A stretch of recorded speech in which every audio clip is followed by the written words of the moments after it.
السلام علیکم ورحمۃ اللہ وبرکاتہ۔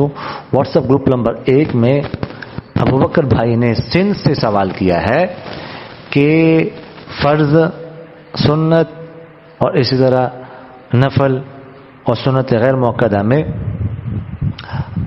تکبیر، پہلی تکبیر کہنے کا کیا حکم ہے، وہ فرض ہے کہ نہیں، اور اس کے علاوہ جو دوسری تکبیرات ہم درمیان میں ایک رکن سے دوسرے رکن میں جاتے ہیں، تکبیرات انتقالات، ان کا کیا حکم ہے، اگر کسی سے کوئی رہ جائے، بعض اوقات ہم سے رہ جاتی ہے، تو نماز کا کیا حکم ہے، فرض، سنت، نفل اور سنت موقدہ کا۔